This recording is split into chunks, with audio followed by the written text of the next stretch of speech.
Are we recording? Alright, so I'd like to first of all thank you guys for being here. I quite literally couldn't have got this done without you guys, so I'm very grateful for you all being here. My name is Andy. My name is Andy. I am a graduate student at John F. Kennedy University in Pleasantville, California. I'm currently studying sport and exercise psychology, and today we're going to be talking about some team building skills, and then we're also going to be running through a quick, collaborative team building activity, right? So before we do, I'd like to just give this brief talk on a topic related to team building, which is communication. So just a brief description, maybe a brief definition. Can one of you guys tell me what communication is? Like in just a simple form. What's a simple form? It could be verbal, it could be gesture, just something. The sharing of information between people. Yeah, there you go. Okay, so like sending and sharing communication for information, right? So it just is sending and receiving messages. Like that's basically what communication is, right? What are some ways in which we communicate? So what does nonverbal mean? Like, what's an example of a nonverbal communication? Like I could just have this guy on the back say good job. Yeah, gestures, body language. Yeah, body language. A lot of people communicate with their eyes. Eyes? Okay, right on. Yeah, these are all good forms of nonverbal communication. Spoken word, even like electronic messaging, like text messages back and forth, we're all very familiar, right? Alright, so basically the reason why communication is important is because, well, most interactions as human beings, most ways in which we share information with others, most human behavior happens in words, right? So it's important not only to be able to articulate yourself in a way to communicate your thoughts and express yourself, but it's also important to be able to receive communication, understand what's being communicated to you. So today I'm just going to give us some brief guidelines on how to communicate effectively. First things first, be direct, right? So mean what you say what you mean. Yeah, people who avoid straightforward responses typically just assume that whoever they're speaking to knows what they're saying. So it's like if I'm not straightforward with you, I already just assume that you know what I'm talking about, right? Own your message. Use words like I believe, or this is my thought, this is my opinion on something. Avoid such words like we believe, or the group believes this is the best idea, or the team thinks it's in your best interest to do this. People who use other people in their opinion to bolster their argument can be seen as cowardice, almost as disingenuous almost. So just use words like own your thoughts, essentially. This is what I want. Okay?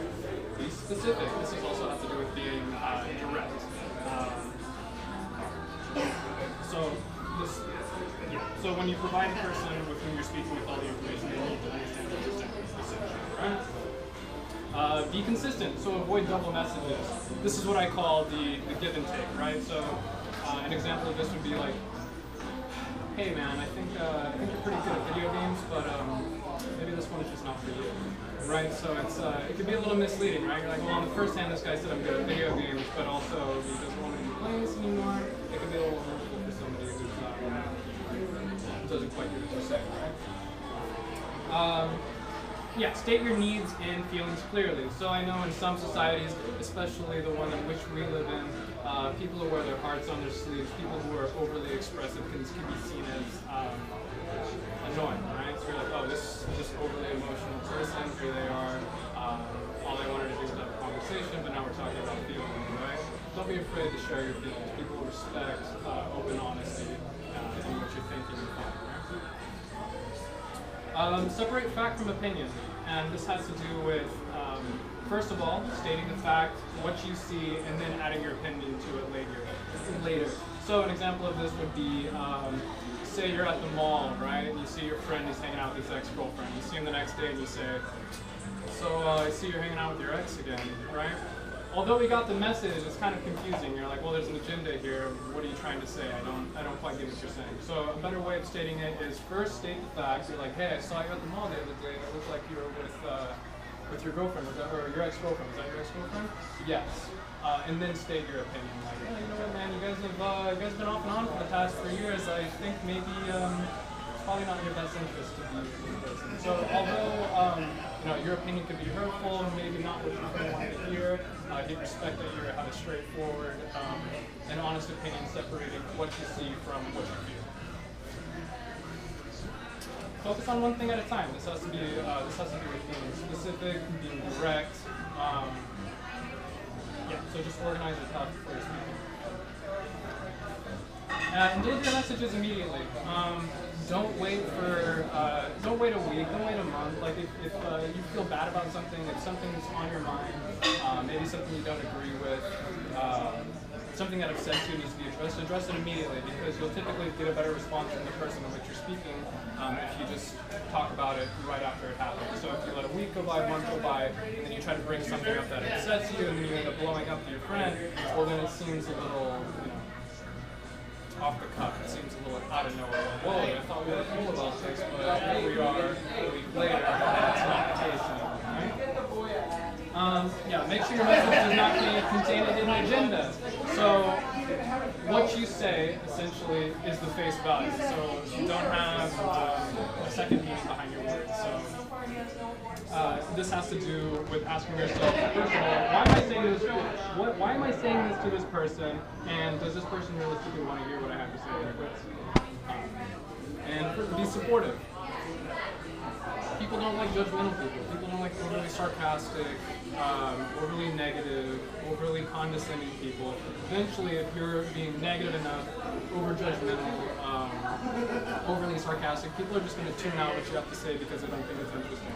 It's annoying after a while. And then be consistent with your nonverbal messages. So this is saying one thing and then having your body language mean another. So like an example of this would be we're good, dude. It's totally fine. I forgive you. It's fine. So I'm saying one thing, and like close body language, rubbing my face, crossed arms, it gives a totally different meaning to what my words have to say. So be consistent with your body language. Yeah, dude, we're fine. Like, I totally get it.